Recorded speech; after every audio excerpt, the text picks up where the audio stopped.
Hey, everybody. Welcome to another episode of the Rooster Stone Show. Yeah! Da-dum-ball. Yeah, buddy.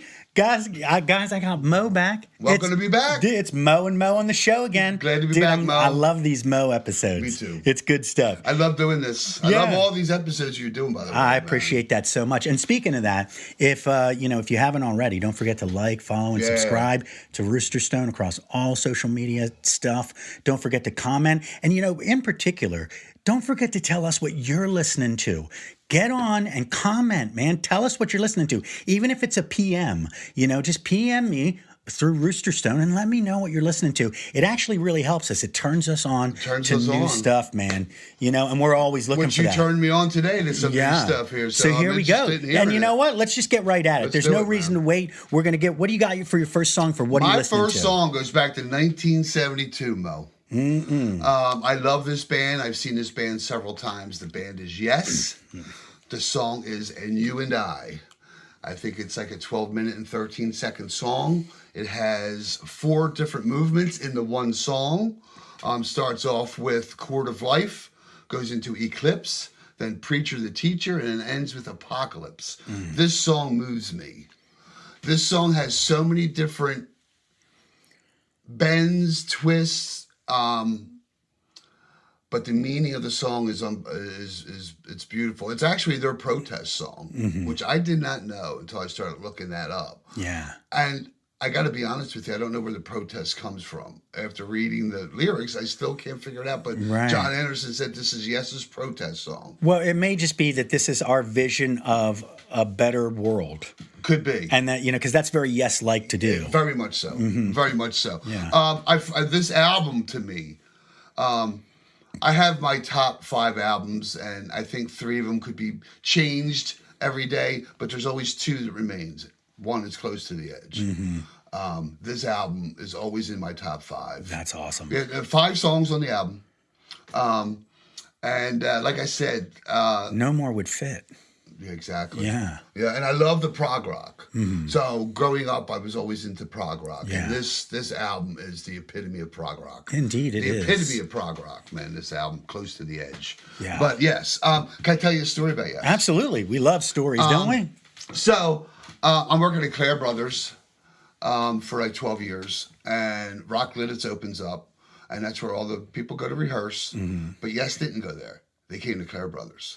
That's awesome. So I got to meet all of them. And I'm not just saying meet, like we hung out. I took care of all their shipping needs. Alan White was there. Oh, my God. Right? Alan White just messed with my head the whole time. He was the biggest prankster, practical joker. And he would always come to me and go, "Where is my package, Kevin?" And I'm like, "Alan, you didn't get anything, Mr. White. Mr. White, you didn't get anything there. It says right here that it's signed by you." Now he'd put me in a tizzy, and I'd be looking all over, and he'd come back 20 minutes later. "I'm just messing with you." But that was Alan White. I love that. Alan White. And Jeffrey Downs, the keyboard player, who took Rick Wakeman's spot, comes to me and says, "Look, we're looking to go out. We don't know what to do. Can you pick us up at the hotel room and let's do something?" I pick him up at the hotel room. Steve Davis, our good friend Steve, has an open mic at Telus. Dude. I bring him to the open mic. That's sick. Yeah.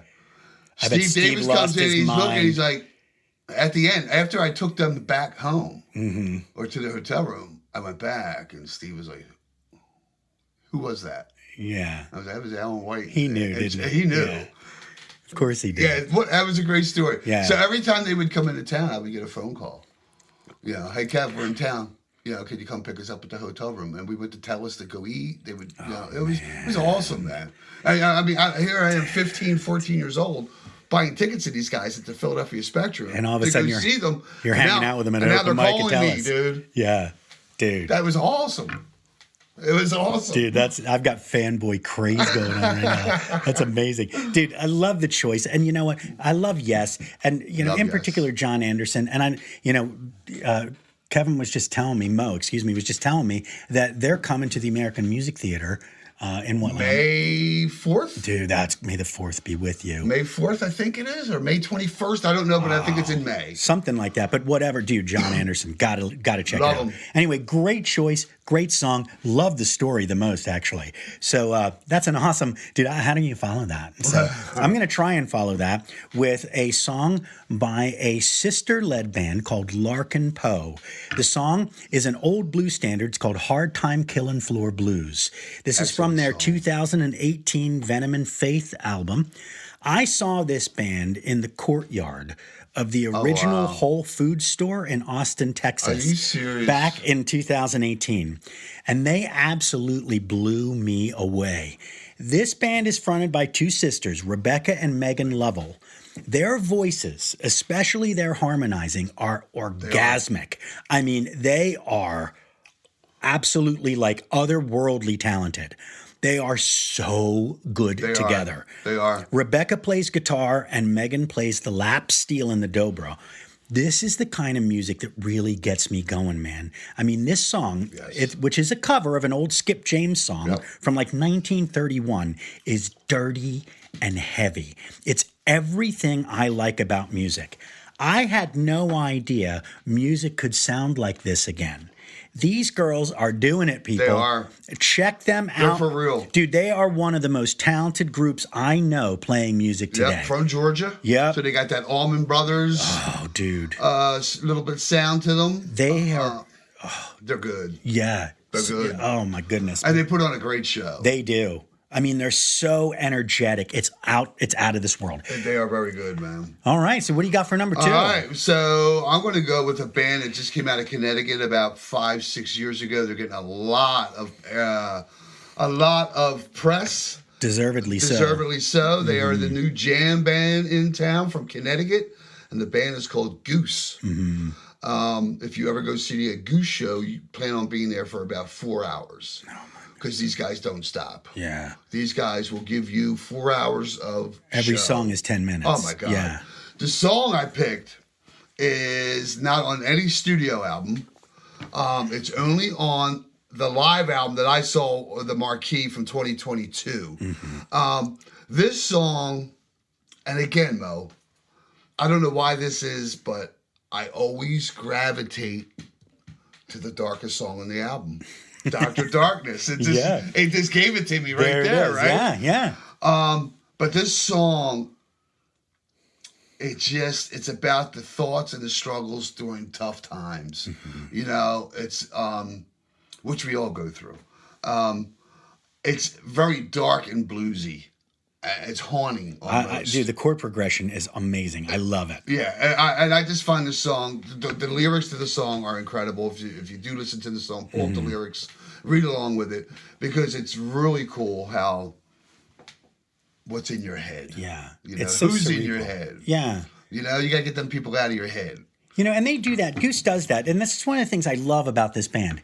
They take you on a trip both musically and lyrically. Yeah. And, you know, I agree. Inevitably, too, when you have a jam band, you always end up getting these comparisons. Oh, they're the new Dead, or they're the new Fish. Great, and, you know, Government Mule. Dude, when they did that with Fish and tried to compare them to the Dead, I always shook my head. I'm doing the exact same thing with Goose. Goose is wholly original. They are an amazing band. And they're a band on their own. I don't really compare them to anybody. That's exactly what I'm trying to say. Yeah, I don't compare them to any other jam band. They are wholly unique, and they really do have this sort of positive feel. Yes. And I really love that band. An excellent choice, too. Great song. Thanks. That's really a good one. So for my second one, I'm going back to 2001, and I have chosen a song by a band from Sweden called The Soundtrack of Our Lives. This song is called 10 Years Ahead, and it's this like 70s style, trippy, happy rock song by these fantastic Swedish guys, you know, and it just opens up all the good feelings inside me every time I hear it. It's so earthy, Very and yet much. at the same time, it's a little poppy. The acoustic guitars, both rhythm and lead, are just weaving in and out of each other. And they don't step on each other. You know, it reminds me kind of like an old Lou Reed song. Exactly where I went, man. Yeah, dude. Dude, great That's minds. exactly where I went with this song. See? I've never heard of these guys before. Dude, and I love Lou Reed. I'm a huge Lou Reed fan. So Ebbett Lundberg's beautiful croon just fits this dreamy song so well. These guys formed in Gothenburg in 1995, and this album was actually nominated for a Grammy for the Best Alternative Album of 2003, which I had no idea about until I started researching the band a little bit. Their music has been on video games, in movies, and on the TV show Californication, which is a great show. Yeah, this band is worth another listen, or maybe the first listen if you've never heard about them. It's really, really very good. But there's just something about the quality and melody of this song that really, really speaks to me. It's a feel-good song. Yeah. Like when you put this, it's a feel-good song. It is. And it reminds me of a California song. And you can't help but like sing along to it, and it's pretty like the chorus is pretty easy to get quick. It's not so deep. yeah, so you can like kind of sing along with it almost right away. I just love this. When you showed me these guys, I had never heard of them. Let me do a little dive on them. Whoa. Thank you for the turn on. Yeah, dude. Yeah, I'm totally into these guys. I like them too. Yeah, I'm from Sweden. You know, ABBA. Dude, what could be better? Yeah. All right, bro. What you got for number 3? Number 3. We're already there, man. We're at the end already. Let's see. Time flies, man. Let's see where I'm at. Number 3 will be this guy. So, my number 3 song is The Saint of Lost Causes. That's the name of the album, and it's the name of the song. Done by Justin Townes Earl, Steve Earle's son. Justin Townes Earl had a very, I don't know, tumultuous, how do you say that word? Tumultuous. Yeah. Childhood, growing up with Steve Earle. Yeah. His music is very dark, again. So I love this guy. This song, there's a lyric, there's a line in this song that I just sum up life when I was a kid, and it goes, "The world at large is just a big mean kid poking me through the fence with a stick." Dude, that is classic. Come on, come on, man. That's classic. That was me as a kid, dude. Yeah, me too. I just not knowing my way, you know, getting pushed around a little bit here and there. Yeah, took me years to figure it out. Yeah. I didn't figure still it out. Wondering if 50s, dude. And I'll be honest with you, I'm still trying to figure stuff out. Yeah, I don't think I figured anything out. But Justin Townes Earl, we have a girl in town who opened for this guy. Wow, really? Yeah. Who? Jenna McKibben. Oh, wow. Yeah, Jenna's a very great singer-songwriter out of, like, I think Hanover, wow, PA. Yeah. She's very awesome. She told me she opened for him. That's amazing. And I asked, like, what was he about? Because he's a deep, bad drug addict, heroin addict. And with Justin, it wasn't a matter of when, if it was a matter of when. It was a matter of when, right. He died during the COVID, all lonely, back shooting dope. That sucks. And died. But this song, The Saint of Lost Causes, if you've never heard of Justin Townes Earl, start there. And you know what? How much more poignant is that title, track and the name of that album, knowing what would happen? Right. I mean, that's... Yeah, and he is, I'll tell you, listening to his music and his lyrics, I'm a very big lyric guy. Like, you got to tell me something. Sure. I want to paint that picture that you're telling me. Just a very tragic, dark man. And it all came out in his music. Yeah, he just never had a chance, man. No, it all came out in his music. His music, it makes me feel. It was preordained. Almost like you said. Yeah. It wasn't a matter of if, it was a matter of when. And, it's so sad to think about that for such a talent, And, it was really cool for your list this time. We were talking about this before the show. I actually knew all the groups that he put on. I didn't necessarily know the song, but I knew all the groups that he posted. So I was really excited about that. But this one, it really is. It's the most tragic and such a talent and such a waste. Yeah, and the opening line, and I'm not going to say what the opening line is, so I want you to go listen to it. Yeah. The opening line, the opening line just grabs you. It really does. It smacks you in the face. It just grabs you and just pulls you right into this song. It does. And you're hooked. It's such a good tune. Yeah. It really is. And hopefully you will have already listened to it because I put the playlist out days before. So anyway, hey man, we're at the very last song. And this song is very, very meaningful for me. I chose the song Change by Blind Melon from their self-titled debut in 1992. I never quite got into grunge Nah, the me way neither. a lot of my peers did. It wasn't that I didn't like it. It's just that by the time it made it big, I had already heard it all already. Right. I had been a fan of Soundgarden and Alice in Chains since the very beginning. I mean, we're talking 80s, like 88 when Soundgarden came out. But this group was another matter altogether. And I'm not entirely sure they get lumped in with the grunge or not. They're sort of on the They're on that edge. cusp. Yeah. Yeah. But to this day, I have never heard a more iconic or unique voice as Shannon Hoon had. There's where I was going to go. And it's both wild and controlled, screeching and yet beautiful. Yes. But most of all, it's filled with every heartbreak and broken dream that lost soul ever felt. And it bleeds out into every note. I mean, you can hear it in the microphone. You can hear it. Yeah. His voice on this is... It's just so good. And, this song of all of them is such a glorious reminder of how hard we all try to just get through the day sometimes, and the hopefulness that we share in looking towards better days ahead. Musically, it's got that acoustic bass that the band was famous for, and they really were doing it in a different way than other people were doing it. But man, you just keep coming back. It's that voice, man. It's that voice. Both in tone and melodic quality, it is unmatched. And the way he tells the story, man. Yeah. It's just... He's a great lyricist. He's a great singer. This band's success was cut short by the untimely death of their divine troubadour.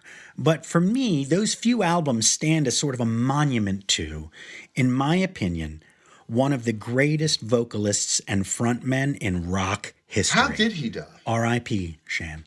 He died of an overdose of heroin. There you go, man. I mean, it's like how odd that both of us chose our final songs Of people that died of the same thing. Yeah. So there it is. These are our songs.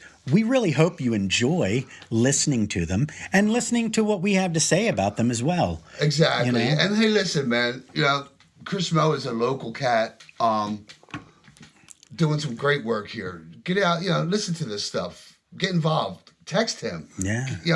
Ask him questions. You could be sitting right here, man. Yeah, man. I love to have new people on the show. Yeah. And if you have a show idea or song ideas, shoot them at me, man. Yeah. I'm a very all ships rise guy, man. And people that know me know that. And I'm all inclusive with stuff. I want to bring as many people in here as I can. Yeah, this is a great thing he's got going on here. Let's get out there and support Mo Appreciate that. and doing what he's doing. Thanks, Mo. Not only in this, but his band. It's all about local, man. I got a new single coming out here in the next couple months and a brand new album hopefully this summer. So life is good, baby. There you go. Yeah. Go support this man. Thank you so much for supporting the podcast. Thanks for listening.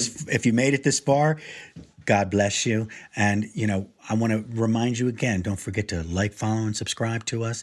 Don't forget to, comment on, all our social media and let us know what you're listening to. And don't forget about peace. Yes. And one love. Come on over to roosterstone.com, where you can book the band for any event you can imagine. Acoustic, full band, whatever your event may require. You can also email us to take online music lessons at an affordable monthly price. Don't forget to download our original music and like, follow, and subscribe to Rooster Stone across all social media platforms. Keep rocking out at roosterstone.com.